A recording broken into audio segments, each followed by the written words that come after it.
already at 9 in the morning. The past 24 hours have been quite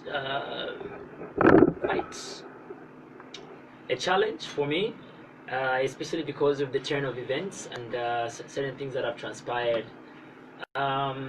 So I wrote a letter 2 days ago in the evening, addressing the head of state and seeking an audience, asking for an appointment for a meeting.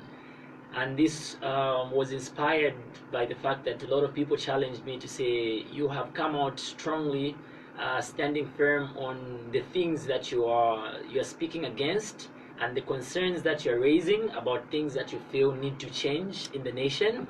And but for how long are you going to talk on social media? For how long are you going to post these videos where you're expressing your views? Don't you think you need to take the next step where you actually engage the people that have the power to be able to put some of the things or take some of the things that you are saying into consideration? And that was a good challenge for me. So I said, okay, I tried to apply what I would regard as my wisdom to say, let me do the right thing by actually writing, so that because the challenge right now that I feel we've had in all this is that the ministers, and in this case I'm talking about the provincial minister, gave an impression that we cannot advise. We cannot advise. So if I'm going to take my advice through a cabinet member, then it would not reach the head. So I took it that maybe the best way is just to be able to take it straight to where it needs to be. Yeah, so I wrote a letter and then I communicated with somebody that I know who works at State House, and I asked them for the procedure to say, how best do I do this? And they said, oh yeah, you've done well. Writing is actually the way to go, and as a Zambian citizen you have the right to do this, and you can actually come and drop it off at State House. Yeah, so early in the morning yesterday, at the agreed time, I took that letter, and my aim was just to drop it there and leave it there and then go back and wait for feedback. Yeah, but then I was allowed to sit there for a while and get to compare notes and also just talk about the contents of the letter and what I would want this meeting to be about, just for me to kind of give them a picture of what I wanted to discuss. And what's in the letter is not confidential. It's things that I have been speaking about. The first one is youth development, wanting to know how government can improve on their communication with regards to what government is doing in addressing the ongoing youth challenges. There are so many, including unemployment, and also what opportunities are available. And then the second one on the agenda is the recent concerns on to do with foreign employers or foreign investors in treating of Zambian workers, and the feedback that is coming from the youth in that regard.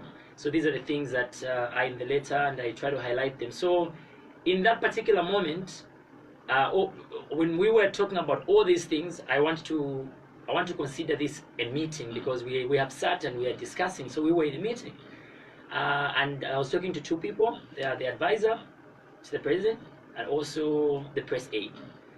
And so they did mention to say, the moment you notified State House that you were planning to bring this letter to seek an appointment, we actually notified the head of state that you were bringing a letter, and he said he's done the right thing. That's a good thing, and that's a welcome move.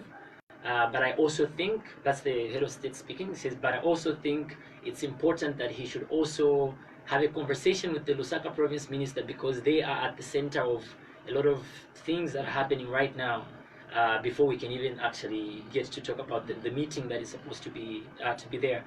So then they mentioned to me to say, by the way, the Lusaka province minister is actually around in the other building attending a different meeting, and we had even notified him that you were here. We asked him if he would free the time you'll be here, maybe he could come and say hi. He said he's okay with it. So they asked me if I was okay with it. I said, well, I'm equally fine with it.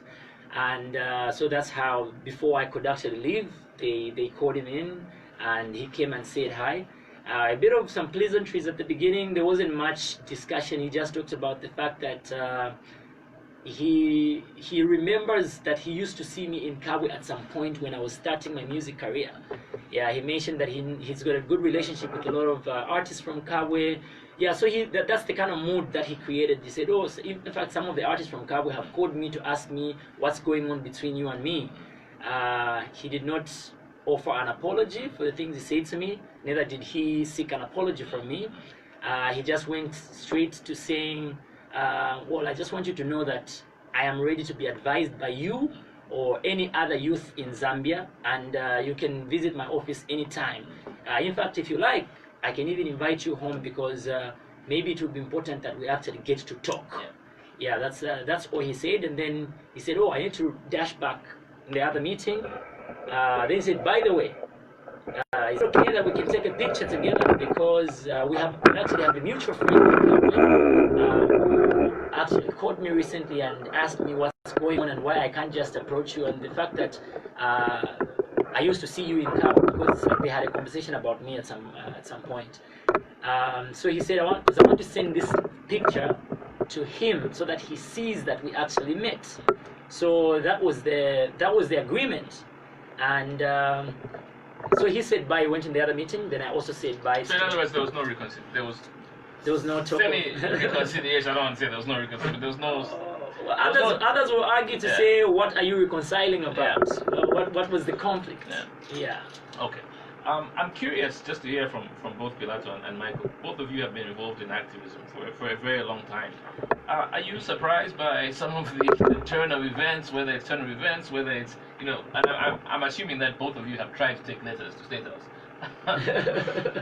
Are you a bit surprised that people have been that Big Flo was as welcomed as he was? Meetings were held.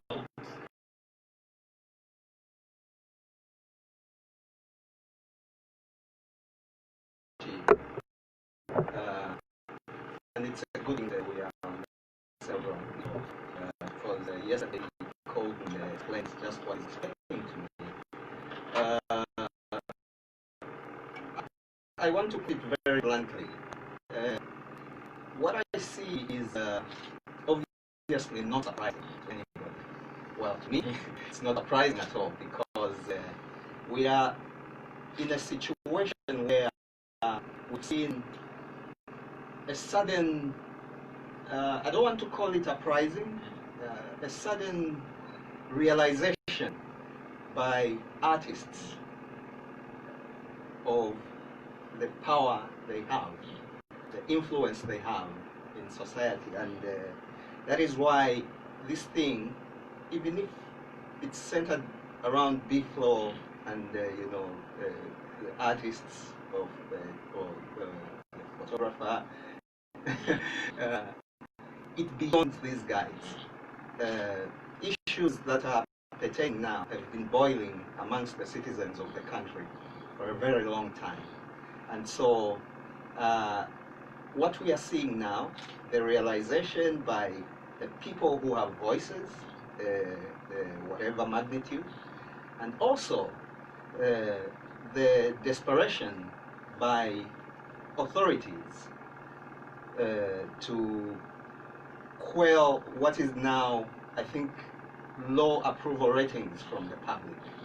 Because right now, the common man on the streets does not really feel the benefit of being Zambian. Why am I saying so? There are certain fundamentals that we cannot run away from. There is issues like the cost of living, for example. You and I need no less than 7,000 kwacha today to earn a living. Whether you are an artist, whether you are a DJ, whether you are a radio presenter, the fact is that Zambia is going through one of the worst economic times. And people are hungry, people are starving, there is no medication in health facilities, the civil service seems, the system seems to have broken down, okay? You have institutions being compromised. And these are the fundamental issues that are surrounding issues that have come alive now thanks to the platform that the artists have. So, and you know, young people listen to artists. And they look up to us. Yes, as well. more than politicians, to be honest with you. So, young people will be an artist like Chela, for example, who will come out semi-naked and put a message there. You know, they'll believe him more than President Edgar Lungu, who will come in a jacket and tie, you know, and hold a press conference at State House. You know, not that State House is a bad place. But these are the issues. So these issues are beyond artists. Yeah. These issues are beyond, you know, funded institutions. These issues are beyond NGOs now. But I mean, these issues have boiled down to people's tables. And of all of us in here, the four of us who are in this room, you're the one person who's been to court more than any of us. You're the only person I know in this room who's been to prison cells more than anyone else. You've been speaking about these issues for a long time. You know, people have been accusing you of being funded by this, that, and the other. Today, when you look at what's going on, are you a bit? Do you have a smile on your face to say people are beginning to see what I've been seeing and what I've been talking about for a long time? So the problem here, Luchi and everybody listening, is what we are experiencing now is what I've always been saying, that there is a threshold that people get to and they'll say enough is enough. And this is not it. Don't mistake to think that this is not it. This is not it. Okay. This is not it. The problem that we have is the lack of common sense in those that are leading us. Whenever you're dealing with a situation or problem, the first step, the most important step is diagnosis. So if you misdiagnose a problem, if you fail to understand the problem, you cannot find a solution to it. So in their lack of common sense, they are thinking that this is about Biflo. They've always thought this is about Pilato. They've always thought this is about Michael. That's a wrong diagnosis. So in trying to deal with this problem, and you misdiagnose it, meaning you're going to prescribe a wrong treatment for it. What is happening right now is like Michael says, this is not about Biflo, this is not about Chela, this is not about Pilato, this is not about Michael, this is not about anybody else. This is about people, young people speaking out. And what they are saying now is not new to anyone. The only problem is because the people that have the mandate to find a solution to this problem have refused to diagnose it properly.